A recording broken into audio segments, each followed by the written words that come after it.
அன்பான நேயர்களே, இனிய வணக்கங்கள். நம்ம இந்த எபிசோடில் மீண்டும் ஒரு முறை கண்ணதாசன் பாடலை பார்க்க போகிறோம். அவர் நிறைய இலக்கியத்தை தழுவியும் பட்டினத்தார் பாடல்களை தழுவியும் இன்னும் நிறைய விஷயங்களை பழைய நூல்களிலிருந்து எடுத்து அதை இசைக்கு தகுந்த மாதிரியும் சினிமாவுக்கு தகுந்த மாதிரியும் நன்றாக பாடக்கூடிய திறமை உள்ளவர்களுக்கிடையே அந்த பாடல் வரிகளை எழுதியிருப்பார்.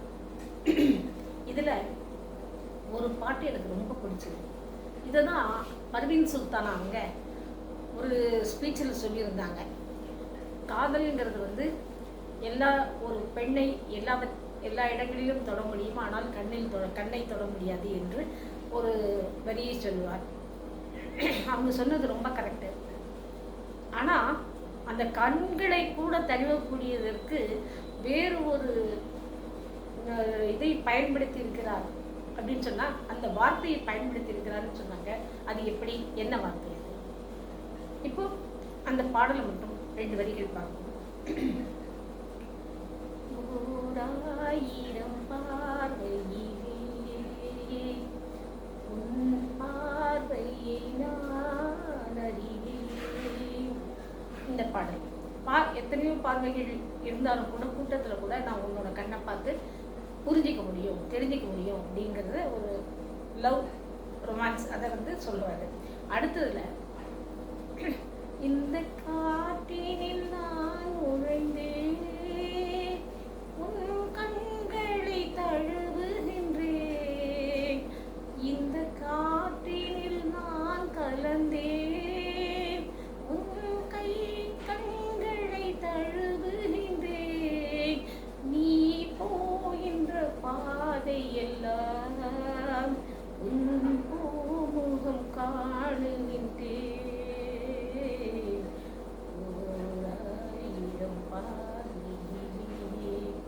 எவ்வளவு மென்மையான காதல் அது பாருங்க. விரசம் இல்லை, வார்த்தைகளில் எந்த வல்காரிட்டியும் கிடையாது. அந்த அழுத்தமான காதல், மனசை தொடுகின்ற காதல்னு சொல்லுவாங்க. அது எங்கேயோ ஒரு இடத்துல தனித்தனியாக இருந்தாலும் கூட அவர்கள் எப்படி அந்த உணர்ச்சியை காட்டுகிறார்கள் அப்படிங்கிறத பற்றி அந்த காலத்தில் கண்ணதாசன் மட்டும் இல்லை, சில கவிஞர்கள் நிறைய நல்லா எழுதியிருக்காங்க. ஏன்னாக்கா எந்த ஒரு பாடல் எல்லாரும் கேட்கலாம், குழந்தையிலேருந்து பெரியவங்க வரையும் உட்காந்து கேட்கலாம். அந்த பாடல் புரியாதவங்க, குழந்தைங்களுக்கு புரியலன்னா கூட பரவாயில்ல, அந்த பாடல் இசை ரசிக்கக்கூடியதாக இருக்கும். ஆனால் இப்போ வர்ற பாடலில் அந்த ரசனை கிடையாது, அந்த வரிகளில் இது அழகு கிடையாது, ஒன்றுமே கிடையாது.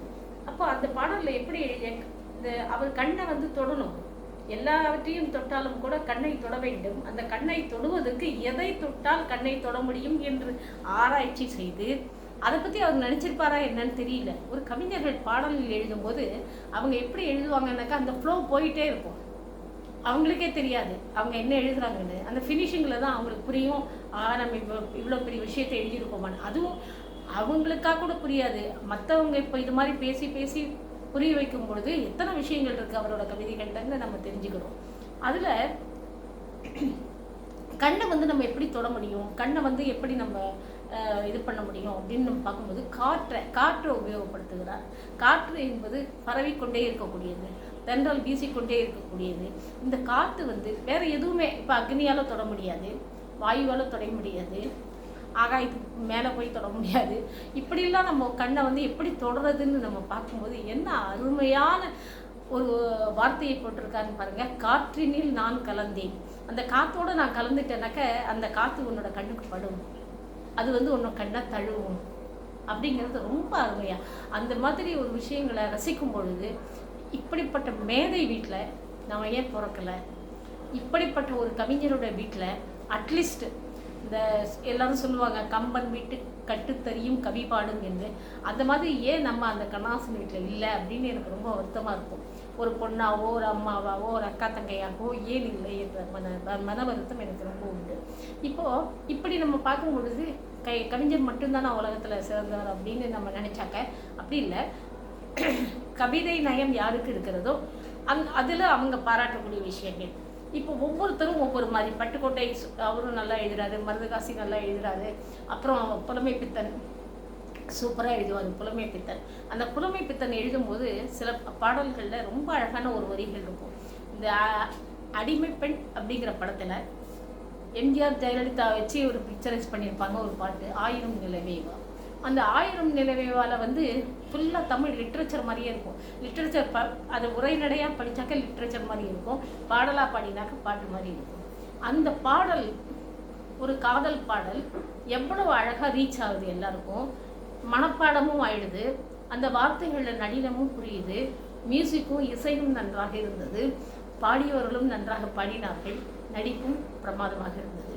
அப்போ இப்படிப்பட்ட பழைய காலத்து, இப்போ சொல்லுவோம்ல, எங்கே அமெரிக்கா போனாலும் சரி மாவடு தயிர் சாதம் இருந்தால் அது ஒரு தனி டேஸ்ட்டு தான்.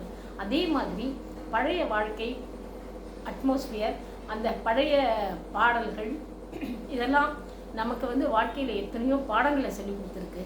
அதனால் அந்த பாடல்களை தயவு செஞ்சு திருப்பி திருப்பி நீங்கள் போடுங்க, அந்த டிவிலையும் சரி எங்கேயும் சரி. அப்படி போடும் பொழுது அந்த டிவியில் வந்து பாடல்களை பாடல்களை கேட்கும் பொழுது அவர்களுக்கு ரொம்ப சந்தோஷமாக இருக்கும். நன்றி, வணக்கம்.